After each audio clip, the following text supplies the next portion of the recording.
యోహాను భక్తుడు రాసిన 3వ పత్రిక. మనం గత 1-2 వారాలుగా సంఘ క్రమాల గురించి, వ్యవహారాల గురించి మాట్లాడుకుంటున్నాం. ఈ సందర్భంగా ఈ పత్రిక కూడా మనం చూడాల్సిన అవసరం ఉంది.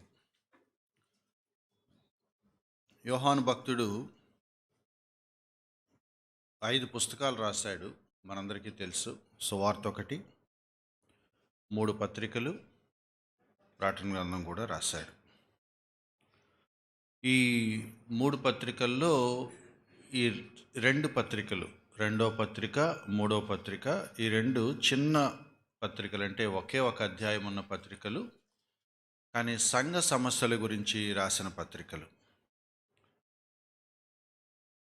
మనందరికీ తెలుసు, 2వ పత్రికలో అబద్ధ బోధలు చేసే వాళ్ళని ఎంటర్టైన్ చేయొద్దు అన్నాడు. మనం దాని గురించి వాళ్ళు చూడట్లేదు, కానీ ఒక మాట నేను చూపించి 3వ పత్రికలోకి వచ్చేస్తాను. 2వ పత్రికలో చాలా విషయాలు, అంటే ఆ 13 వచనాల్లో చెప్పుకుంటా వచ్చి 10వ వచనంలో చెప్తున్నాడు, ఎవడైనను ఈ బోధను తేక, ఈ బోధ కాకుండా వేరే బోధతో ఎవరైనా గనక మీ ఇళ్ళకు వస్తే వాని ఇంట చేర్చుకునవద్దు, శుభమని వానితో చెప్పనవద్దు. శుభమని వానితో చెప్పువాడు వాని దుష్టక్రియల్లో పాలువాడవుతాడు. సంఘానికి ఎప్పుడూ ఉండే ఒక ప్రాబ్లం ఏంటంటే దుర్బోధలు. సంఘంలో మన ఒక క్రమంలో, ఒక పద్ధతిలో, ఒక విశ్వాస జీవితాన్ని మనం ఎదుగుతూ ఉంటే బయట నుండి కొన్ని గలిబిలి చేసే బోధలు, దుర్బోధలు, తప్పుడు బోధలు వస్తాయి.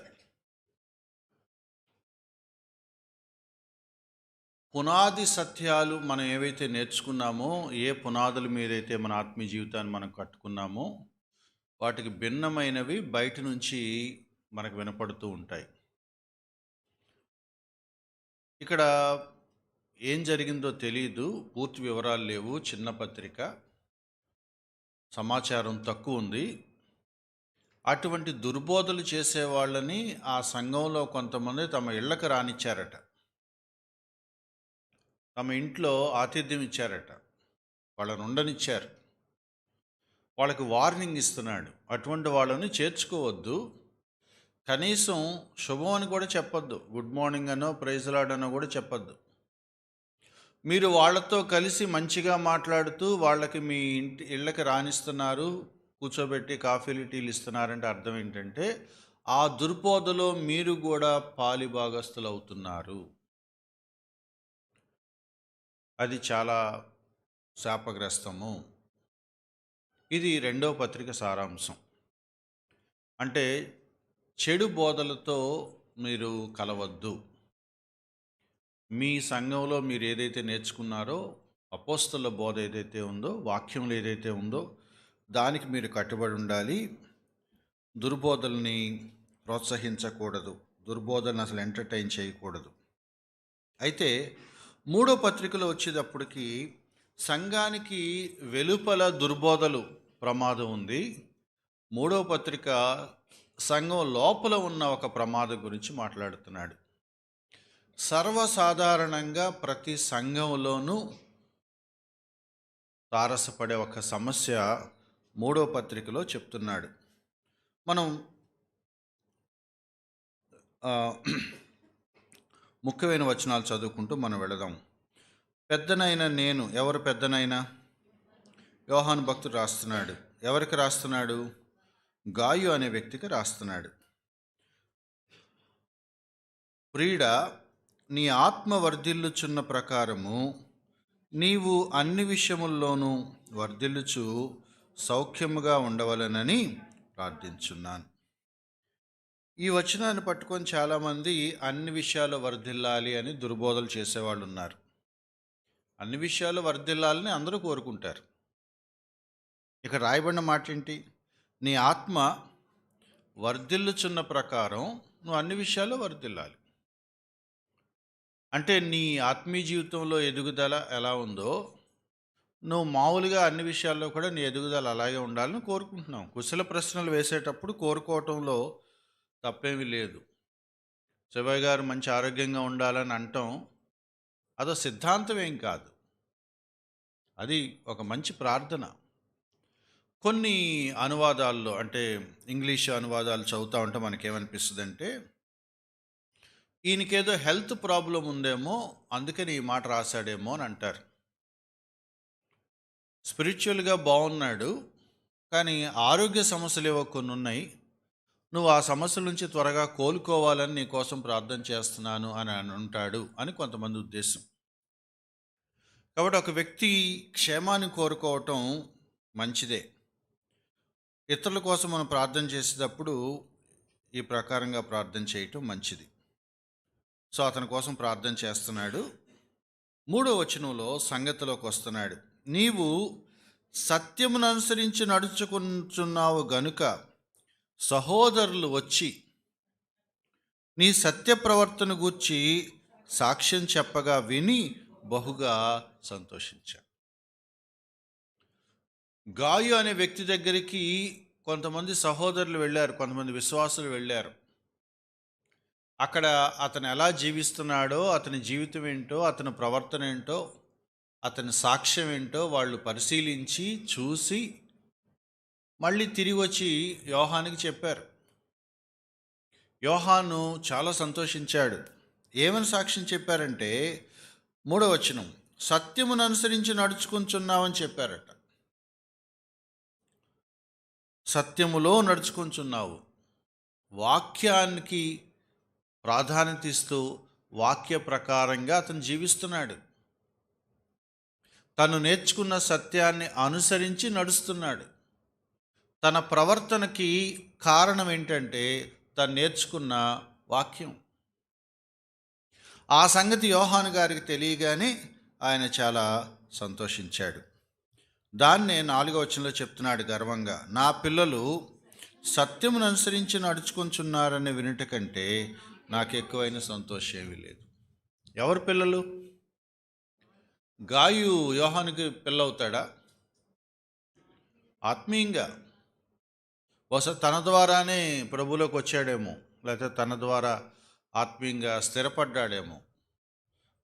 వాళ్ళకి ఒక ఆత్మీయంగా ఒక రిలేషన్ ఉంది. స్పిరిచువల్ ఫాదర్ అని అనొచ్చు యోహాన్ని. యోహానికి ఆత్మీయ కుమారుడు ఎవరు? గాయు. కాబట్టి నా కుమారులు సత్యాన్ని అనుసరించి నడుచున్నారని వినటం కంటే నాకు ఎక్కువైన సంతోషం లేదు. ఈ పత్రికలో మొదటి క్యారెక్టర్ ఎవరంటే గాయు. అంటే ఎవరికైతే ఉత్తరం రాశాడో ఆయనే. సత్యాన్ని అనుసరించి నడుస్తున్నాడు, మంచి సాక్ష్యం పొందాడు. ఆ సాక్ష్యం విని యోహాన్ చాలా సంతోషించాడు. ఆ సంతోషంతో ఈ ఉత్తరం రాస్తున్నాడు.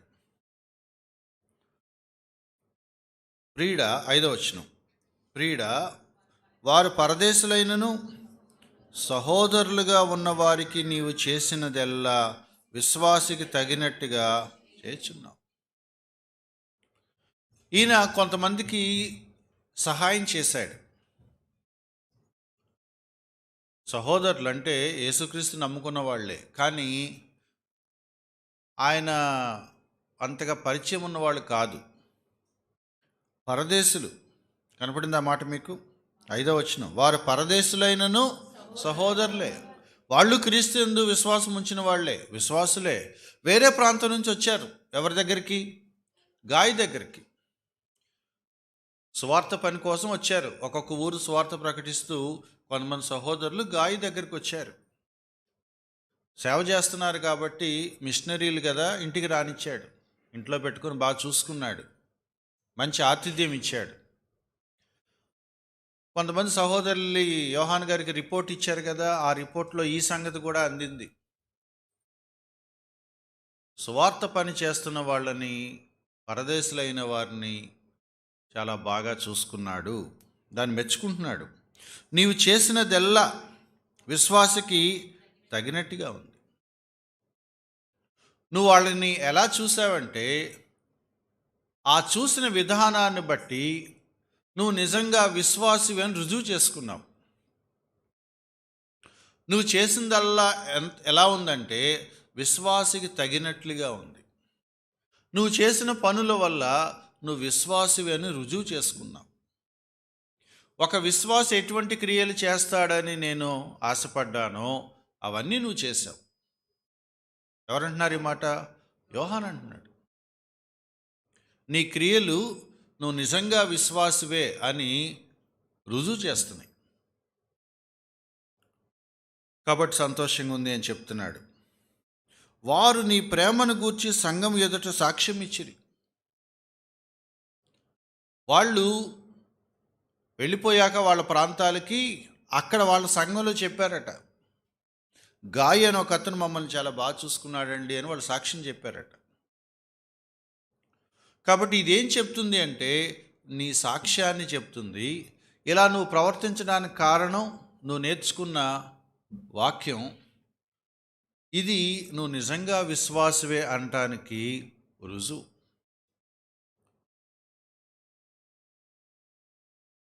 7వ వచనం, వారు అన్యజనుల వలన ఏమీ తీసుకొనక ఆయన నామము నిమిత్తం బయలుదేరి గనుక దేవునికి తగినట్టుగా నీవు వారిని సాగనంపినట్లా మళ్ళీ వాళ్ళు నీ దగ్గరికి వచ్చే అవకాశం ఉంది. లేదా కొంతమంది అక్కడే ఉన్నారేమో, కొంతమంది ఇక్కడికి వచ్చారేమో, కొంతమంది అక్కడే ఉన్నారేమో. ఎగ్జాక్ట్ కండిషన్ మనకు తెలియదు. కొంతమంది అయితే వచ్చి రిపోర్ట్ ఇచ్చారు, ఇక్కడ సాక్ష్యం చెప్పారు. కొంతమంది అక్కడే ఉన్నట్లు ఉన్నారు ఆ బ్యాచ్లో. వాళ్ళు కూడా ఎటువంటి వాళ్ళు చెప్తున్నారు, నీ దగ్గరికి వచ్చిన వాళ్ళు కూడా చాలా గొప్పవాళ్ళు, సువార్త పని చేస్తున్నారు, త్యాగపూరితంగా చేస్తున్నారు, నిష్టగా చేస్తున్నారు. అన్యజనుల వలన ఏమీ తీసుకోవట్లేదు. వాళ్ళు సువార్త పని కోసం బయటకు వచ్చారు కాబట్టి దేవుడు నమ్ముకొనని వారి దగ్గరికి వాళ్ళు వెళ్ళరు, వాళ్ళని ఒక్క పైసా కూడా అడగరు. అవిశ్వాసుల దగ్గర నుంచి వాళ్ళు ఏమీ ఆశించరు. సంఘంతోనే తమ సమస్యలు పంచుకుంటారు, సంఘంలోనే వాళ్ళు తమ ప్రార్థన విన్నపాలు తెలియజేసుకుంటారు. కాబట్టి వాళ్ళు ఆ విషయంలో వాళ్ళు నిజాయితీగా ఉన్నారు. అన్యజనుల దగ్గర ఒక్క రూపాయి కూడా వాళ్ళు తీసుకోరు, వెళ్ళరు. కాబట్టి ఆ బాధ్యత ఎవరు తీసుకోవాలి? స్థానిక సంఘం తీసుకోవాలి. గాయి, నువ్వు ఇవన్నీ చేస్తున్నావు, సంతోషం. వాళ్ళని తిరిగి పంపించేటప్పుడు మరి వాళ్ళకి ట్రావెల్ ఛార్జీలు ఉంటాయో లేవో అవి చూడాల్సిన బాధ్యత నీదే. యుక్తంగా ఉంటుంది నువ్వు అది పట్టించుకుంటే. ఎలాగో వాళ్ళని చూస్తున్నావు, వాళ్ళు రిటర్న్ కూడా వాళ్ళని జాగ్రత్తగా నువ్వు సాగనంపితే బాగుంటుంది. అప్పుడు ఈ మాట అన్నాడు 8వ వచనం, మనము సత్యమునకు సహాయకులమవునట్లు అట్టి వారికి ఉపకారం చేయ బద్ధులమై ఉన్నాం. వాళ్ళకు నువ్వు హెల్ప్ చేస్తే బాగుంటుంది. ఆతిథ్యం ఇస్తున్నావు, సంతోషమే. కానీ వాళ్ళు రిటర్న్ అయ్యేటప్పుడు వాళ్ళకు నువ్వు కొంచెం సపోర్ట్ చేయి. ఎందుకు అంటే కారణాలు చెప్తున్నాడు. నువ్వు వాళ్ళకి సపోర్ట్ చేయటం నీ బాధ్యత. ఏమన్నాడు దాన్ని? ఉపకారము చేయ బద్ధులమై ఉన్నాం. You are bound to do that. అంటే నువ్వు చేసి తీరాలి, అది నీ డ్యూటీ. ఒక విశ్వాసిగా నీ బాధ్యత. పరిచర్లో ఉన్న వాళ్ళకి సహాయం చేయటం మన బాధ్యత. దాన్ని ఏ విధంగా అర్థం చేసుకోవాలి అంటే చెప్తున్నాడు 8వ వచనంలో, సత్యానికి సహాయకులం అవునట్లుగా ఆ పని చేస్తున్నాం. సేవ చేసే వాళ్ళకి ఎందుకు సపోర్ట్ చేస్తాము అంటే దాని వెనకాల ఉన్న ఏకైక ఉద్దేశం ఏంటంటే ఆ సత్యము వ్యాపించాలని, ఆ సత్యానికి సహాయపడుతున్నాం. ఆ సత్యం అనేక మందిని చేరటం కోసం మనవంతు మనం కృషి చేస్తున్నాం. 2 మాటలు మాట్లాడాడు. పైన 2వ వచనం నుంచి 4వ వచనం వరకు సత్యాన్ని అనుసరించి జీవించే ఒక పాయింట్ చెప్పాడు. ఇప్పుడు 5వ వచనం నుంచి 8వ వచనం వరకు సత్యానికి సహాయకరంగా ఉండటం గురించి మాట్లాడుతున్నాడు. సత్య ప్రకారంగా జీవించాలి, ఆ సత్యాన్ని బోధించే వాళ్ళకి మనం సహాయం చేయాలి. అక్కడ ఫుట్ మార్క్ ఉంది. అక్కడ ఏముందంటే సహాయకులు అంటే జతపనివారు. దేవునితో కలిసి మనం పనిచేస్తున్నాం. సువార్త వ్యాప్తి కోసం మనం పనిచేస్తున్నాం. ప్రతి విశ్వాసికి ఒక బాధ్యత ఉంది. ఆ విశ్వాసికి ఆ బాధ్యత కూడా మ్యాండేటరీ. మ్యాండేటరీ అంటే అర్థమవుతుందా మీకు? బద్ధులమై ఉన్నాం అంటే ఖచ్చితమైన బాధ్యత, తప్పించుకోవటానికి వీలు లేదు. పరిచర్యకు వాళ్ళు సహాయం చేయాలి. 2 విషయాలు ఉన్నాయి, లేదా 3 విషయాలు ఉన్నాయి. 1, సత్య ప్రకారం మనం ప్రవర్తించాలి. 2, ఆతిథ్యం ఇవ్వాలి. 3, వాళ్ళకి సపోర్ట్ చేయాలి. ఇది ప్రతి సంఘ విశ్వాసికి ఉన్న బాధ్యత. సత్యాన్ని వాళ్ళు ప్రేమించాలి, వాక్యాన్ని ప్రేమించాలి. ఆ వాక్య ప్రకారమైన ప్రవర్తన వాళ్ళు కలిగి ఉండాలి, మంచి సాక్ష్యం పొందాలి. వాళ్ళు నిజంగా సత్య ప్రవర్తన కలిగిన వారే, సత్యాన్ని ప్రేమిస్తున్న వారే, వాక్యంలో ఎదుగుతున్న వారే అనటానికి రుజువు ఏంటంటే వాళ్ళు చేసే పని. అది వాళ్ళ ఆతిథ్యంలో బయటపడుతుంది. అది వాళ్ళు సత్యానికి సహాయం చేయటంలో బయటపడుతుంది. 9వ వచనంలో ఇంకొక కేటగిరీ గురించి మాట్లాడుతున్నాడు. నేను సంఘమునకు ఒక సంగతి రాశాను. గతంలో రాశాడు, మరి వీళ్ళకి ఆ ఉత్తరం మనకి ఇక్కడ బైబిల్లో ఇవ్వబడలేదు. మనకు బైబిల్ ఇవ్వబడిన 3 పత్రికలే. అయితే ఈ గాయు సంబంధించిన సంఘానికి గతంలో రాశాడట. ఏ విషయాలు రాశాడో మనకి పెద్దగా తెలియదు, కానీ ఇక్కడ ఉన్న దాన్ని బట్టి మనకేం అర్థమవుతుందంటే, రాయటమే అయితే అన్నాడు అంటే వాళ్ళకి ఆల్రెడీ తెలిసిన సంగతే. బాగా మంచి డిస్కషన్ జరిగిందనమాట, చర్చ జరిగింది. అయితే వారిలో ప్రధానత్వము కోరుకున్న దియోత్రెఫే మమ్మును అంగీకరించట్లేదు. అంటే ఈ వ్యక్తి గురించి గతంలో కూడా డిస్కస్ చేశారు. ఇలా ఒక ప్రాబ్లం ఉంది, దియోత్రెఫే అనేవాడు చాలా ఇబ్బంది పెడుతున్నాడని గతంలో కూడా డిస్కషన్ అయింది. ఈయన కూడా పత్రిక రాశాడు వాళ్ళకి కొన్ని ఇన్స్ట్రక్షన్స్, కానీ వాడు వినట్లేదు.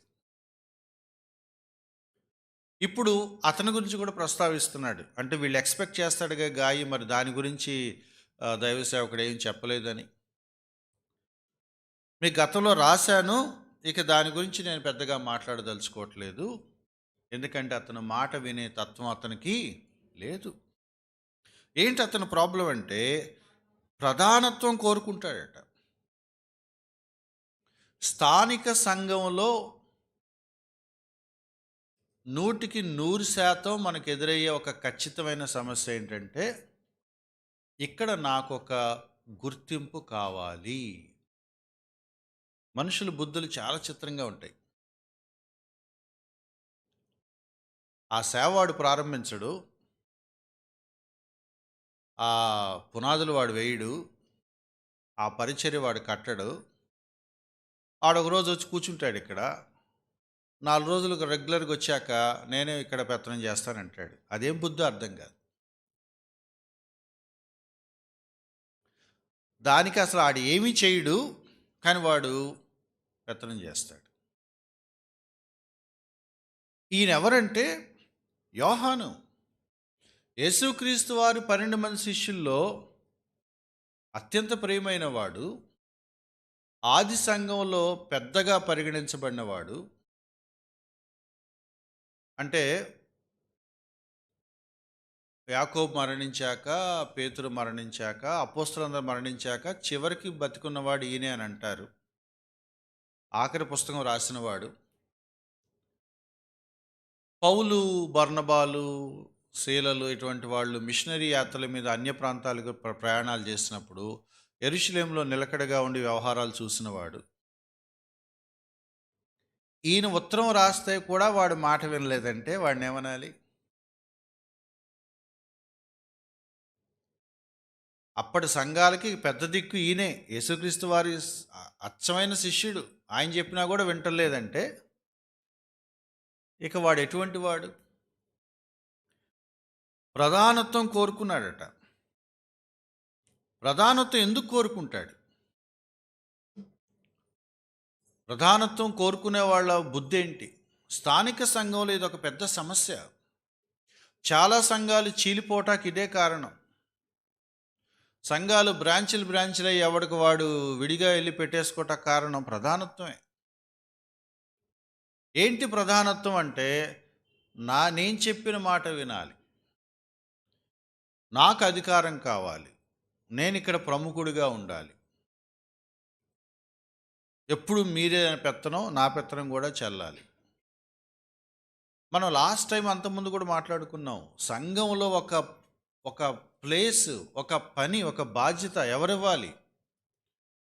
దేవుడివ్వాలి. దేవుడు అతనికి ఇచ్చిన సామర్థ్యాన్ని బట్టి సంఘ పెద్దలు, సంఘ విశ్వాసులు గుర్తించి ఈ సోదరుడు ఈ పనికి పనికొస్తాడని అందరూ ఆమోదయోగ్యంగా అంగీకరిస్తే వాడు ఆ పనిలో కొనసాగుతూ ఉంటాడు. ఇది అడిగి తీసుకునేది కాదు, ఇది పోరాడి తీసుకునేది కాదు.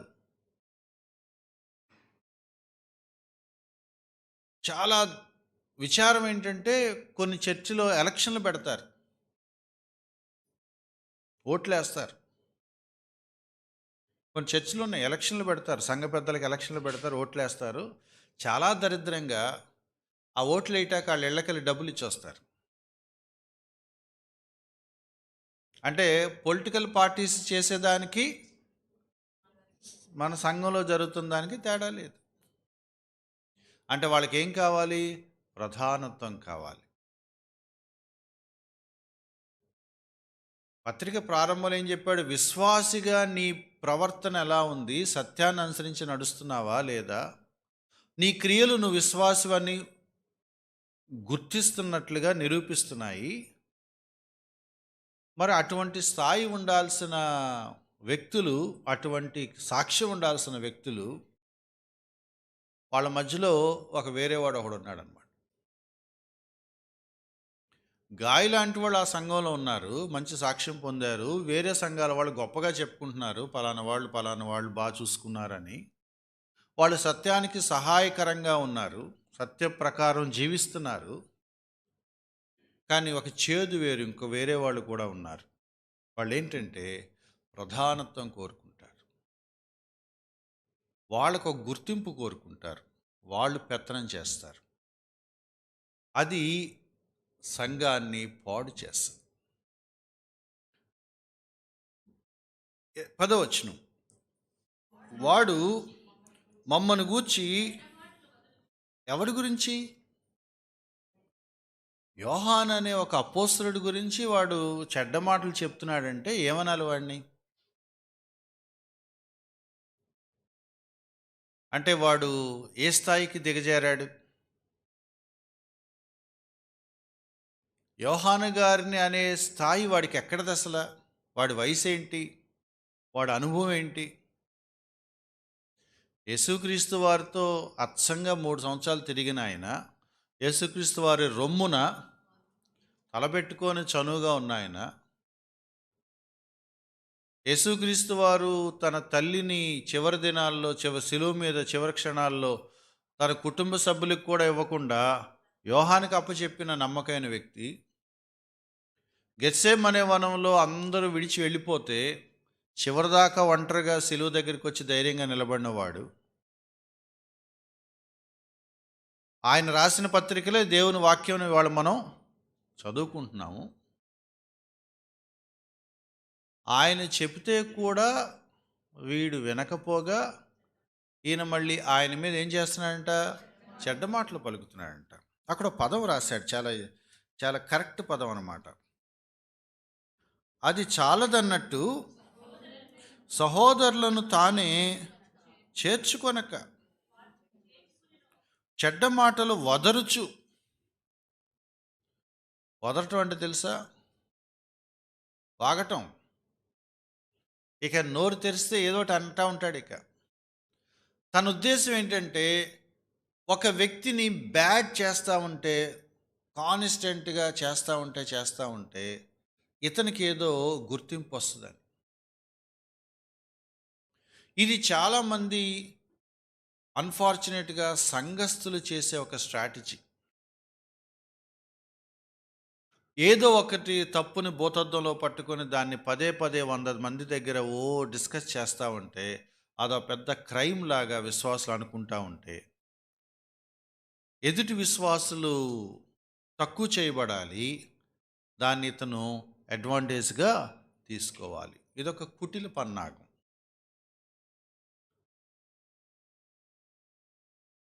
ఒకటి, అపోస్తలుడి గురించి చెడుగా మాట్లాడుతున్నాడట.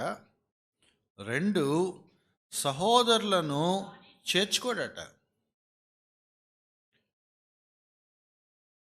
కొంతమంది సహోదరులు గాయి దగ్గరికి వస్తే గాయి ఏం చేశాడు? చేర్చుకున్నాడు, మంచి ఆతిథ్యం ఇచ్చారు. వాళ్ళకి మళ్ళీ సాగనంపేటప్పుడు మంచిగా చూసుకొని ఈయన ఇంకా ఇన్స్ట్రక్షన్స్ ఇచ్చాడు. వాళ్ళు ఆల్రెడీ యోహాను గారికి కబురు పంపించారు, అక్కడ సాక్ష్యం చెప్పారు, మంచి ఫీడ్బ్యాక్ ఉంది, మంచి సాక్ష్యం ఉంది, బాగా చూసుకుంటున్నాడని మెచ్చుకున్నారు. దాన్ని బట్టి మేము సంతోషిస్తున్నామని అపోస్తలుడు అన్నాడు. ఇప్పుడు ఈ వ్యక్తి అంట ఆయన చేర్చుకోడట, చేర్చుకునే మనసు గలవారిని మిషనరీలు గాయి దగ్గరికి వస్తే రానివ్వట్లేదట. గాయి లాంటి వాళ్ళని ఆటంకపరుస్తున్నాడట. వాళ్ళకి నువ్వు ఆతిథ్యం ఇవ్వటం ఏంటి? ఇవ్వద్దు, రానివ్వద్దు అని చెప్తాడట. నువ్వు చూస్తావా? నువ్వు చూడవు.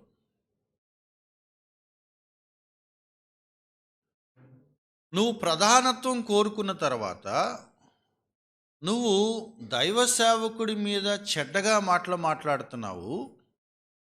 ఆ ప్రధానత్వం కోసం ఒక విశ్వాసిగా కనీస బాధ్యతగా ఒక వ్యక్తికి గిన్నెడు చన్నీళ్ళు ఇవ్వటానికి నీ చేతులు రావట్లేదు. పైగా ఆతిథ్యం ఇచ్చే వాళ్ళని నువ్వేం చేస్తున్నావు? చెడగొడుతున్నావు. అంటే ఈ దియోత్రెఫే అనే వాడి బుద్ధి ఏంటంటే, ఆ వచ్చే మిషనరీల వల్ల సువార్త ఈ ప్రాంతాల్లో చాలామందికి అందుద్ది అన్న స్పృహ కూడా వాడు కోల్పోయాడు. సేవ ఏమైపోయినా పర్వాలేదు, ఆత్మల రక్షణ గురించి ఏమీ కన్సర్న్ ఉండదు. విశ్వాసులు ఏమైపోయినా పర్వాలేదు, అవిశ్వాసులకు సువార్త అందకపోయినా పర్వాలేదు, యోహాను గారు ఏమనుకున్నా పర్వాలా, ఆయన ఏమైపోయినా పర్వాలేదు. అంటే ఎవరి గురించి పట్టదు? అపోస్తలుడి గురించి పట్టదు, సంఘ విశ్వాసుల గురించి పట్టదు, అవిశ్వాసుల రక్షణ గురించి అసలు పట్టదు. మిషనరీలు అంటే ఏంటో ఆ ధ్యాసే లేదు. ఏం కావాలి ఇతనికి? ప్రధానత్వం కావాలి. స్వార్థపూరితంగా సంఘంలో ఒక పొజిషన్ కావాలని కన్నేసిన వాళ్ళు ఇక అది ఆ సంఘాన్ని చీల్చటానికైనా వాళ్ళు రెడీ అవుతారు, కానీ ఇక ఇదేం ఆలోచించరు. చాలా ప్రమాదకరం. ఎందుకు కోరుకుంటారు? ఆ బుద్ధి అంతే. దేవుడు ఇవ్వాలి నీకు, అది ఇంకా అవ్వలేదట. చేర్చుకునే మనసు గల వారిని ఆటంకపరుస్తూ సంఘములో నుండి వారిని ఈడెవడు వెలివేటాకి? ఈయనెవరు వెలివేటాకి? నీకు సరైన పదవి లేదనేగా ఇంత ఇంత న్యూసెన్స్ చేస్తున్నావు. నువ్వే ఆల్రెడీ సంఘ పెద్దవి అయిపోలేదుగా, సంఘానికి నీకు కాపరిగాను శిరస్సుగా నేను ఎవరో ప్రకటించలేదుగా, నువ్వెలా వెలివేస్తావు? ఎవరిచ్చారు నీకు అధికారం? అంటే చేస్తున్నాడు అడావుడి. మేబీ తనతో పాటు ఒక బ్యాచ్ని తయారు చేసుకున్నాడు, ఒక 2-3 చేసేవాళ్ళని ఆటంకపరుస్తూ, లేదు చేయాలి, దేవుడి పనిది, మనం సత్యానికి సహాయకరంగా ఉండాలని ఒకవేళ ఉన్న కొంచెం నిలబడి పని చేస్తూ ఉంటే వాళ్ళని సంఘంలోంచి వెలివేసే ప్రయత్నాలు చేస్తున్నాడు. అంటే ఆ సంఘాన్ని కబ్జా చేసే ప్రయత్నం చేస్తున్నాడు అన్నమాట. అతనెవరు వెలివేయటానికి? ఆల్రెడీ అతని గురించి యోహాను ఉత్తరం రాశాడు, అయినా అతను మాట వినలేదు. అతనికి కూడా ఏదో చెప్పుంటాడు, అతను వింటలేదు. చెప్పాడుగా ఆ మాట, దయత్రఫే మమ్మును అంగీకరించట్లేదు, మేము కొన్ని అతనికి చెప్పాము, అతను దాన్ని యాక్సెప్ట్ చేయట్లేదు. కాబట్టి ఇక ఈ ఉత్తరంలో నేను అతని గురించి పెద్దగా రాయాల్సింది ఏమీ లేదు. గాయి గుర్తుపెట్టుకో, వాడి సంగతి నేను చూస్తాను. ఏం చేస్తాడు? అందుచేత నేను వచ్చినప్పుడు వాడు చేయుచున్న క్రియలను మీరు కొంచెం కాలం ఓపిక పట్టండి. నేను వచ్చినప్పుడు వాడి సంగతి చూస్తాను. చూడండి ఎంత ఆశ్చర్యమో. సంఘానికి వెలుపటి నుంచి దుర్బోధల ప్రమాదం ఉందట. సంఘం లోపలేమో ఒక గుర్తింపు కోరుకునే, ప్రధానత్వం కోరుకునే విశ్వాసుల నుంచి సమస్య ఉంది. ప్రతి విశ్వాసి ఈ శోధనకి గురవుతాడు.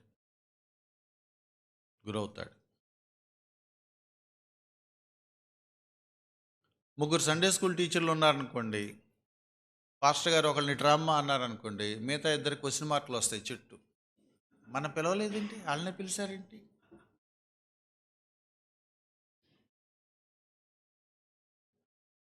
ఎప్పుడు పాట పాడే శివయ్య గారిని కూసేపు ఆపి సురేష్ గారి వాళ్ళు పాట పాడినాను, కానీ శివయ్య గారికి 100 డౌట్లు వస్తాయి.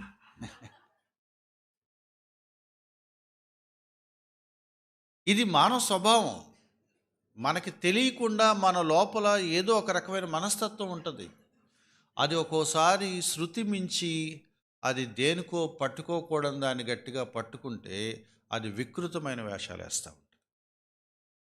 చాలా సంఘాలు చిన్న చిన్న కారణాల చేత పాడైపోయాయి. 6 నెలలుగా చూస్తున్నాను పాస్టర్ గారు, నాకు ఒక్క ప్రార్థన కూడా చేయమని అడగట్లేదు అంటే లెక్కేసుకుంటూ కూర్చుంటుంది ఏంటామా. 6 నెలలుగా చూస్తుందంట. నెక్స్ట్ మంత్ కూడా ఇవ్వకపోతే అది బ్లాక్మెయిల్ అన్నమాట.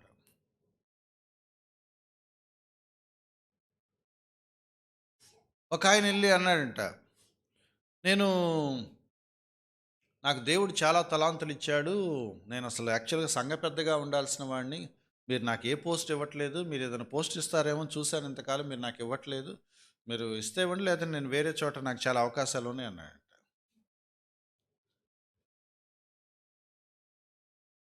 అప్పుడు ఆ పాస్టర్ గారు చెక్మని లేచి నిలబడి ప్రార్థన చేసుకుందామని, ప్రభువా నీ దాసుడు ఎక్కడికి వెళ్తానంటున్నాడు, చాలా పనులు ఉన్నాయంట, బాగా వాడుకోండి, పంపించండి, ఆమె థ్యాంక్ యూ బ్రదర్ వెళ్ళండి అన్నాడు.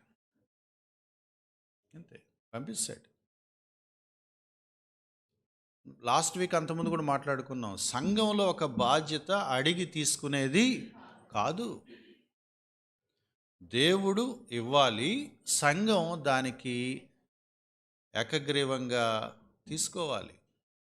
అంటే సంఘం కూడా గుర్తించాలి, ఈ సోదరికి ఈ తలాంతు దేవుడిచ్చాడు, సంఘ పెద్దలు ఆ బాధ్యత ఆ సోదరికి ఇస్తున్నారు, అది న్యాయమే, మేము సంతోషిస్తున్నాం. నాకెవరేంటి అనే ప్రశ్న నాకు వచ్చిందంటేనే అది తప్పు. నాకు ఒక అవకాశం దేవుడు ఇవ్వాలి, ఇవ్వాల్సినప్పుడు ఇస్తాడు, ఇచ్చే వరకు నేనేం చేయాలి, వెయిట్ చేయాలి.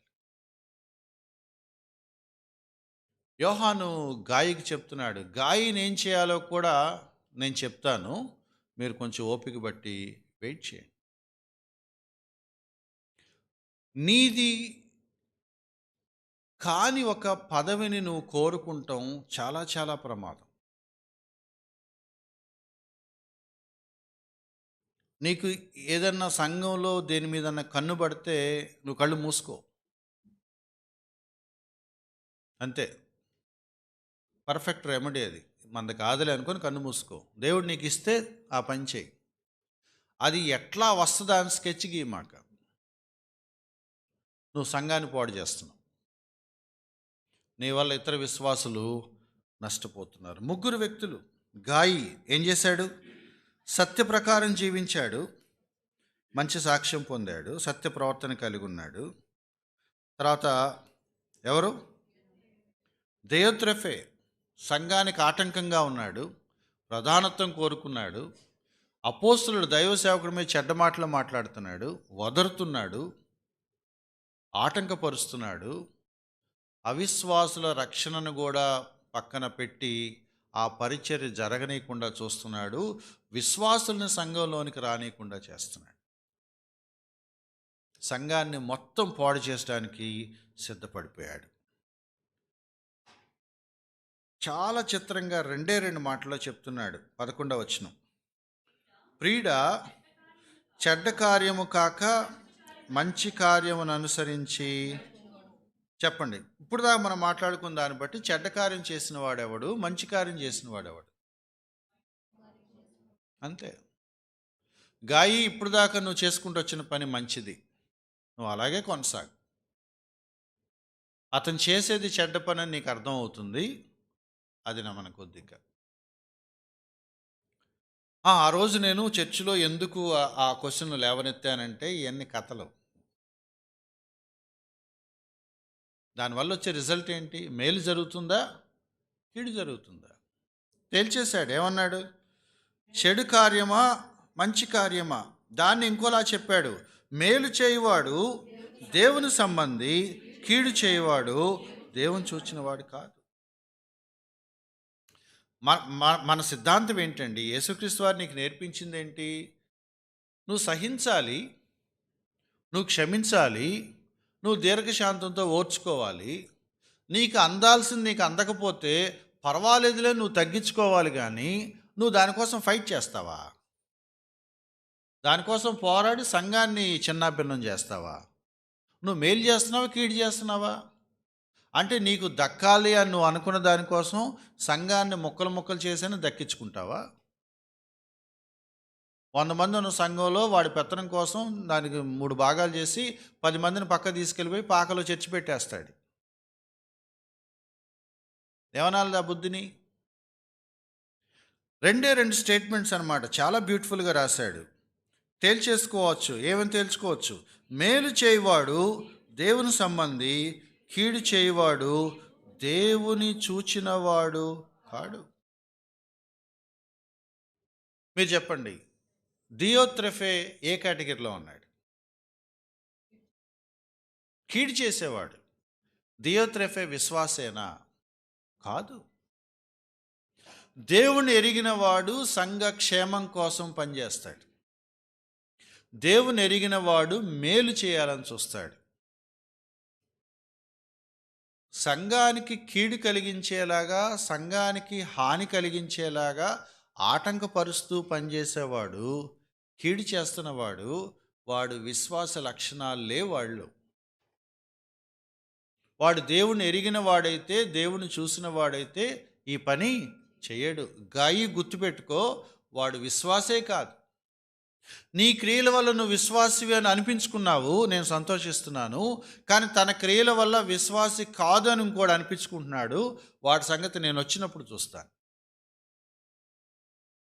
ఇంతవరకైతే గుర్తుపెట్టుకో, వాడు కీడు చేస్తున్నాడు, వాడు దేవుని సంబంధి కాడు.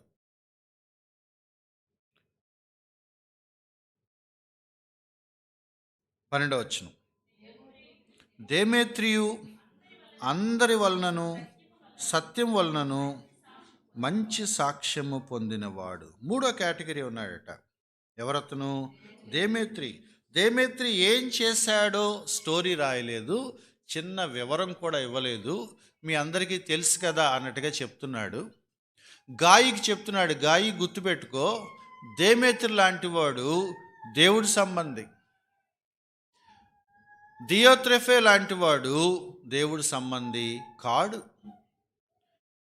దేమేత్రి మేలు చేస్తున్నాడేమో, దియోత్రెఫే కీడు చేస్తున్నాడు. దేమేత్రి గురించి 2 మాటలు ఉన్నాయి. అందరి వలన సాక్ష్యం పొందాడు, సత్యం వలన కూడా సాక్ష్యం పొందాడు. ఇతను పొందిన సాక్ష్యం నిజమైన సాక్ష్యం అంటే ఏంటి? ఇక్కడ డెఫినేషన్ ఉంది, గుర్తుపెట్టుకోండి.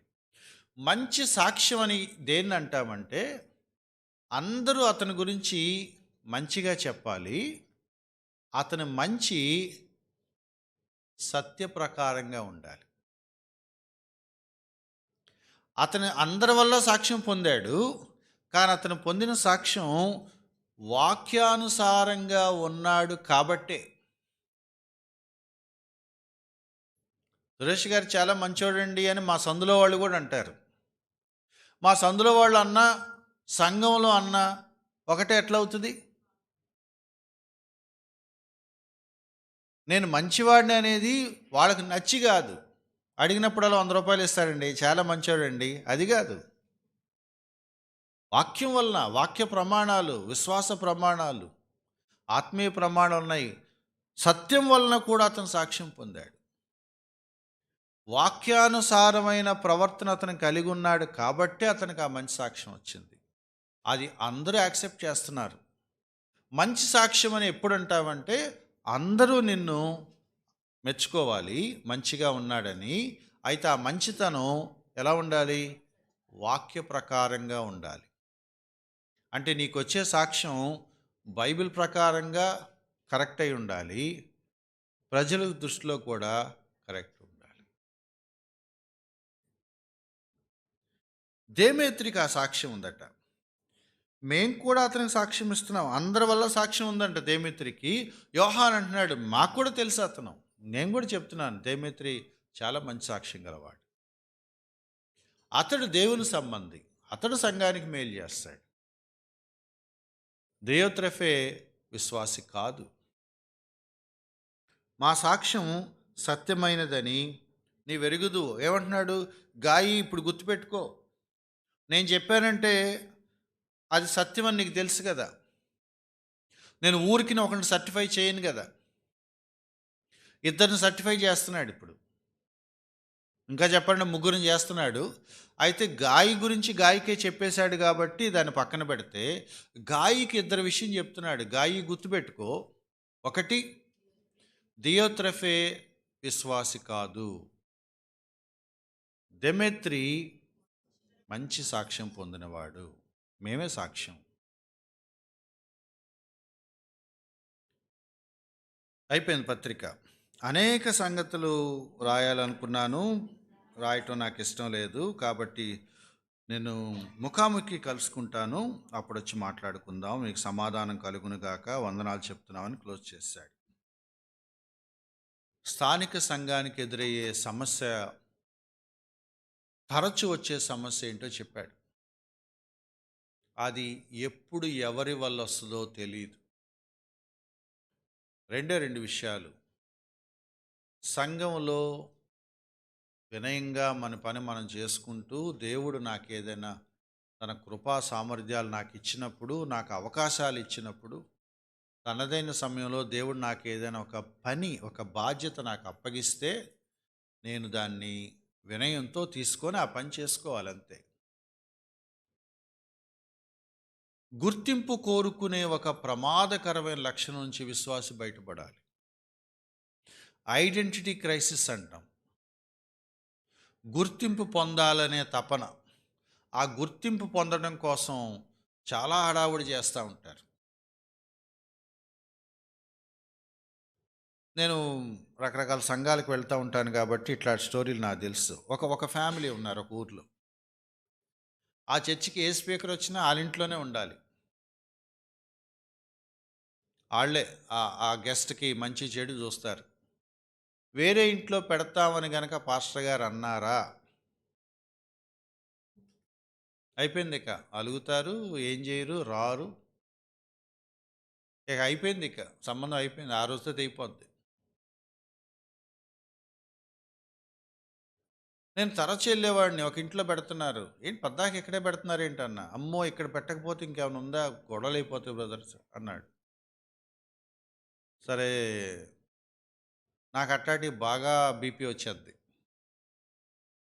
సాయంత్రం మీటింగ్ అయ్యాక వాళ్ళ ఇంటికి వెళ్ళాను, నేను వేరే ఇంట్లోకి ఉన్నా. అదేంటి బ్రదర్ రాలేదు బ్రదర్ అన్నాడు.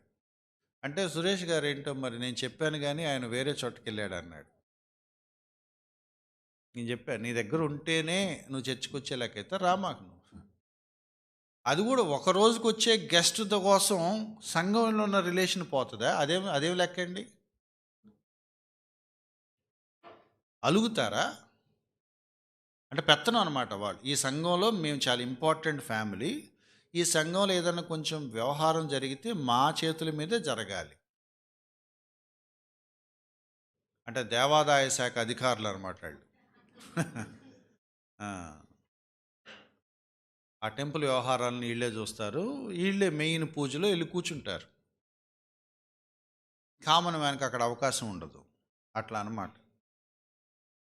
అలా కుదరదు ఇక్కడ. ఎవని విశ్వాస పరిమాణము చొప్పున దేవుడు వాళ్ళకి ఆత్మ తన చిత్తానుసారంగా వాళ్ళకి ఏమి ఇవ్వాలో అవి ఇచ్చాడు. మన వాక్యంలో చదువుకున్న మాట. ఆ ప్రకారంగా సంఘం నడపాలి, అది దేవుడి ఉద్దేశం. ఇక్కడ నేను గుర్తింపు కోరుకుని, పెత్తనం కోరుకొని, హడావుడి చేయాలని కోరుకుంటే వీఆర్ స్పాయిలింగ్ ద చర్చ్. అసలు మనల్ని పిలవరేంటి అనే థాటే నీకు రాకూడదు. థాటే రాకూడదు. గుర్తింపు కోరుకుంటున్నావంటేనే నువ్వు తేడా చేయబోతున్నావు. అది సంఘానికి ఇబ్బంది కలిగించబోతున్నావు. నువ్వు ఎప్పుడైతే వేరుగా ఆలోచించటం, తేడాగా ఆలోచించటం నీ మనసులో స్టార్ట్ అయిందో, అది నీ మాటలోనూ, నీ పనుల్లోనూ, నీ వ్యవహారంలోనూ బయటపడిపోతుంది. మీరు మీ ఇతర విశ్వాసాలను అబ్జర్వ్ చేయండి. వేరుగా మాట్లాడుతున్నారా? సిస్టమ్ గురించి మాట్లాడుతున్నారా? ఇదేంటి ఇలా చేస్తారేంటి, ఇట్లా చేస్తారు, అలా ఎవడైనా చేస్తాడా, వీడు పెద్ద తెలియగలవాడిలాగా చేయడు, ఆయన చేస్తున్నాడు, ఏం చేద్దాం ఇప్పుడు అంటే మొత్తం తీసుకొని నీ చేతిలో పెట్టమా? నేను జగన్ ఇలా పరిపాలిస్తున్నాడేంటి, ఆ మాత్రం కూడా తెలియదా చీఫ్ మినిస్టర్కి అన్నా అనుకోండి, చీఫ్ మినిస్టర్ పోస్ట్ నాకు ఇచ్చేస్తారా? ఎంత ఫూలిష్నెస్ అది.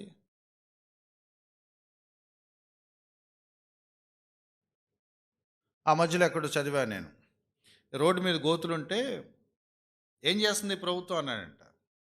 అప్పుడు ఒక ఆయన అన్నాడంట, గోతులు రోడ్లు బాగలేకపోతే ప్రభుత్వానికి అనాల్సింది, మీ వార్డు కౌన్సిలర్ని వెళ్ళి అడిగి అన్నాడంట.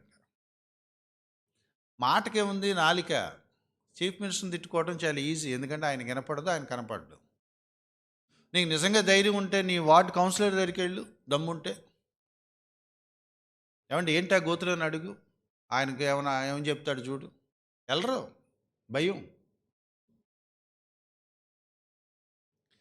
చీప్ మెంటాలిటీస్ నుంచి విశ్వాసులు బయటపడాలి. సంఘ క్రమాన్ని నువ్వెలా డిజైన్ చేస్తావు? సంఘ వ్యవహారాలను నువ్వెలా చక్కబెడతావు? నీకు నిజంగా అంత అనుభవం, అంత జ్ఞానం ఉంటే దేవుడు నీకు ఆ బాధ్యత ఇచ్చేవాడు కదా, నిన్నే చూడమన్నాడు కదా. నీకు అది రాలేదంటే నీది కాందనే కదా. మనం ప్రతిసారి మాట్లాడుకుంటున్నాము, దేవుడు ఎవరెవరికి ఏ కృపావరాలు ఇచ్చాడో, ఏ సామర్థ్యాలు ఇచ్చాడో, ఏ తలాంతులు ఇచ్చాడో వాటిని మనం నమ్మకంగా సంఘక్షేమం కోసం వాడాలి. ఎవరెవరు ఏ పనులు చేస్తున్నారో ఆ పనులు వాళ్ళు హృదయపూర్వకంగా, యథార్థంగా చేస్తే సంఘం ఆరోగ్యంగా, క్షేమంగా ఉంటుంది. సత్య ప్రకారంగా నడుచుకుంటూ, ఆతిథ్యమిస్తూ, సువార్త పని చేసే వాళ్ళకి సహాయం చేసేవాళ్ళు ఒక బ్యాచ్ ఉంటారు. ప్రధానత్వం కోరుకొని దైవ సేవకుల మీద చెడ్డ మాటలు మాట్లాడుతూ, వదరుతూ, వాగుతూ, వాళ్ళు ఆతిథ్యం ఇవ్వకపోగా ఆతిథ్యం ఇచ్చే వాళ్ళని వెలివేద్దామని, ఆటంకపరచాలని, అవసరమైతే విడగొట్టేద్దామని చూసేవాళ్ళు కొంతమంది ఉంటారు. ఈ పత్రిక చెప్తున్న ఒకే ఒక స్టేట్మెంట్ ఏంటంటే, మేలు చేసేవాడు ఎవరికి మేలు? సంఘానికి మేలు చేసేవాడు దేవుని సంబంధి. సంఘంలో కీడు చేసేవాడు దేవుని నమ్మనివాడు. తల్ల వంచి ప్రార్థన చేసుకుందాం.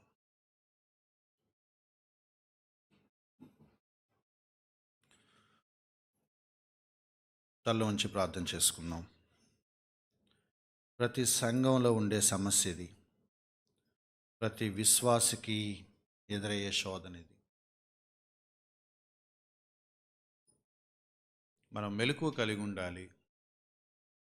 దేవుణ్ణి నిజంగా మనం నమ్ముకున్నామని, దేవుణ్ణి మనం నిజంగా తెలుసు, ఎరిగామని చెప్పుకోవటానికి రుజువు ఏంటంటే, ఇటువంటి ఆలోచనలని వెంటనే త్రుంచి పక్కన పడేయటం. మన దేవుణ్ణి అడగాలి, ప్రభువా నా వల్ల సంఘానికి మేలు కలగాలి, నేనేదో దక్కించుకోవాలని సంఘాన్ని నేను గజిబిజి చేయకుండా నన్ను నియంత్రించండి. ఒక ఆలోచన నాకు కలిగినప్పుడు అది సంఘానికి క్షేమకరమైన ఆలోచన, కీడు కలిగించే ఆలోచన, ఆగి వివేచించుకునే మనసు దేవుడు మనకివ్వాలి. మనసుకు అనిపించిన వ్యాఖ్యలు మనం చేయకూడదు, నోటుకొచ్చింది మాట్లాడకూడదు.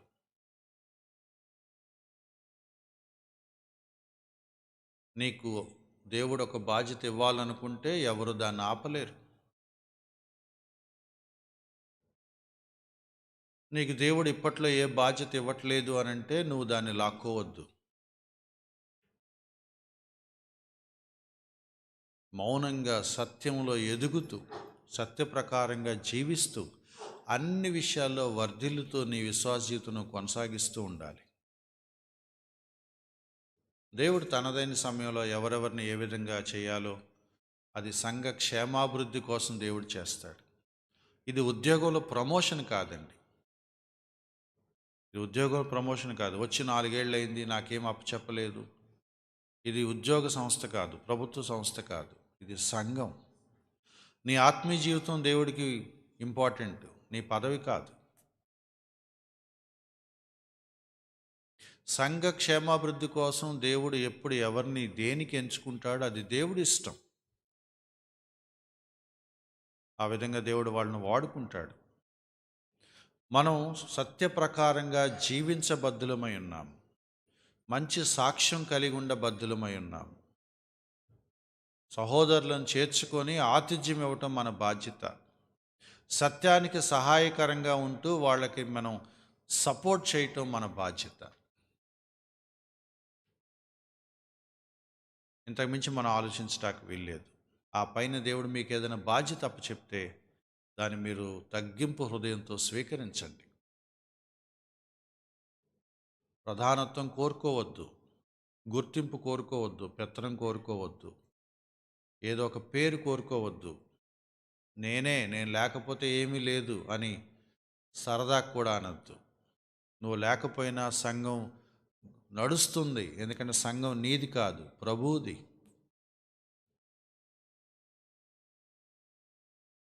మేలు చేయవాడు దేవుని సంబంధి, కీడు చేయవాడు దేవుణ్ణి చూడలేదు. దియోత్రెఫే ఆ రెండో కేటగిరీలో పడిపోయాడు. దియోత్రెఫే విశ్వాస కాదని రుజువైపోయింది. నీ పనులు, నీ ప్రవర్తన, నీ రియాక్షన్స్, నీ వైఖరులు నువ్వు నిజంగా విశ్వాసం కాదో చెప్పేస్తాయి. దేమేత్రి మంచి సాక్ష్యం పొందాడు, అందరి వలన సాక్ష్యం పొందాడు, సత్యం వలన కూడా సాక్ష్యం పొందాడు. అటువంటి జీవితం మనకు కావాలి. ప్రేమగల తండ్రి, దయగల ప్రభువా, ఈ పత్రికను బట్టి మీకు వందనాలు. గాయిలాగా ఉండటానికి, దేమేత్రిలాగా ఉండటానికి సహాయం దయచేయండి. మా సంఘాల్లో దియోత్రెఫే లాంటి వాళ్ళని లేకుండా చేయండి.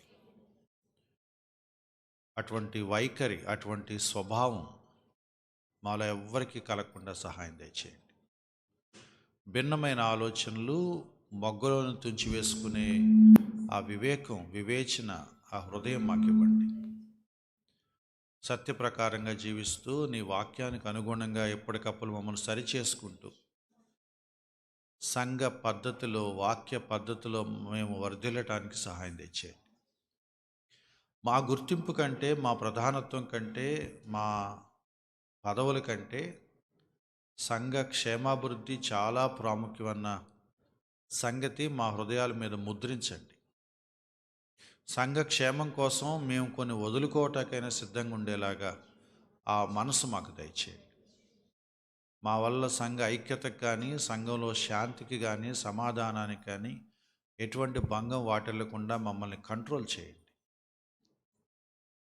చెడ్డ మాటలు పలకకుండా, ఆటంకపరచకుండా, వెలివేయకుండా, ఇబ్బందులు పెట్టకుండా, అలగకుండా, సణగకుండా, వేరే గ్రూపులు తయారు చేయకుండా, అనవసరమైన వ్యాఖ్యానాలు చేస్తూ పబ్బం గడపకుండా మమ్మల్ని నియంత్రించండి. నమ్మకమైన క్రైస్తవుల్లాగా జీవించడానికి, మంచి సాక్ష్యం కలిగిన క్రైస్తవులుగా జీవించడానికి, సత్యమును అనుసరించి నడుస్తున్నామన్న సాక్ష్యం పొందడానికి సహాయం తెచ్చేది. యేసుక్రీస్తు వారి పేరిట ప్రార్థించి వేడుకుంటున్నాం తండ్రి. అలాగే ప్రార్థనలో ఉందాం. 2 నిమిషాలు అందరూ ప్రార్థన